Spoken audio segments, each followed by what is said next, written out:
Hey everybody, hope you guys doing alright. So, it's dawned on me. I mean, it's been hitting me with even more intense frequency as the days go on, as I dive more into this project. But so essentially, like the hempcrete, like building with hempcrete. Okay, well, that's a great way to go. But a way to save money is like first we really should be producing all of the material that we can. So essentially, the first steps would be let me just go ahead and show you guys. The first steps would be largely to growing hempcrete. And then from the hempcrete, first step is growing hemp. And then from the hemp, in addition to lime and some other stuff, it's just like water or something like that, that gives you hempcrete. Then you have to let it dry and stuff, although there's different ways of doing it, but I think that feels like the best way. Then there's also 3D printing hemp plastic. So literally with 3D printing technology, I want to show you, you can make anything that's plastic out of hemp plastic, and it'll be biodegradable. A lot of times it's stronger, and it's just going to be completely eco-friendly to the environment. So there's a lot of aspects to buildings and just projects and stuff and tools and all sorts of things that are made out of plastic.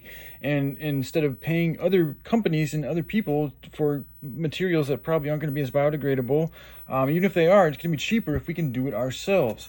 So, along with the hempcrete, we can also be producing our own hemp plastics that we can use to build all these facilities.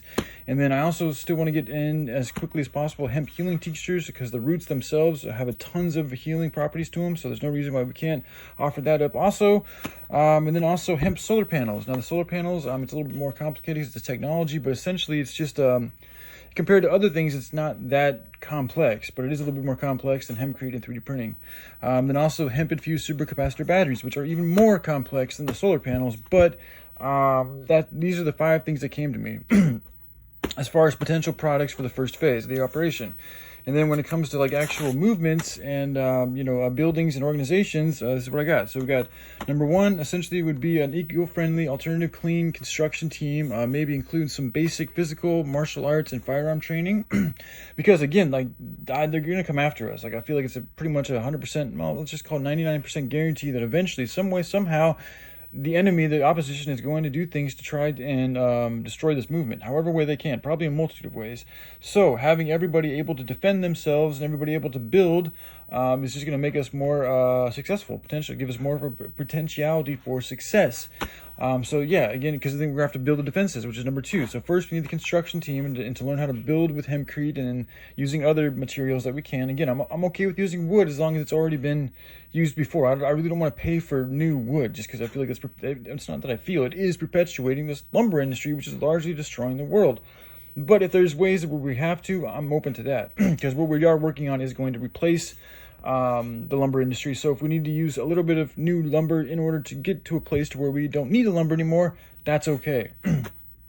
But again, we want to make things as high vibrational as possible, because that's going to give us more vibrational allowance and thus power. Okay, so the number 2 is to build the defenses. So again, for defensive purposes and for being able to defend ourselves in case of any type of attack, or I'll just be real with you, Waco, Texas keeps coming to mind. And if you look at what happened, like there was a firefight, but I mean, if they had better defenses, they would have been able to better defend themselves, or maybe go out and like get reinforcements or get team or get people to help. Like the whole situation was screwed up from the get-go. On the federal, I mean, they did a really poor job, in my opinion. But anyways, just thinking like they might try to do some shit. And if you guys look at what happened, like he wasn't even doing anything bad. It was some stupid, silly stuff that it was like some gun. Well, it's not really stupid. Gun permits are serious. I think it had to do with gun permits. So like that's definitely not going to be an issue. Every single firearm that we have involved in this movement is going to be completely registered in accordance with the current laws. But anyways, even beyond all that, I still feel like they're going to try to manipulate this in some type of a way to destroy this movement. So having as much people that are trained in the ability to defend themselves and also build, and also having literally built defenses, are one of the first things that we need to work on as a team. Then the next thing would be for H2O, water. We all need water, and we also need water to build hempcrete and grow vegetables, and also for ourselves.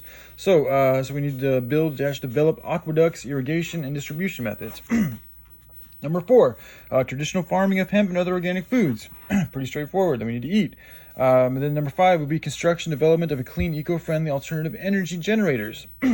excuse me, because essentially all these other three things, I mean, for the tools and stuff, you're going to need some power, but traditional farming doesn't technically need any electricity. You can do it all by hand. Our ancestors did it for thousands of years. So it's not as imperative as some of these other things. So, but once we get the alternative clean energy generators going, then we'd have the power to run a vertical farm growing system and many other tools and automated factories and this and that. But first, I want to make sure we get the basic essentials to give us the best seeds of success as possible. So yeah, I'm working on that.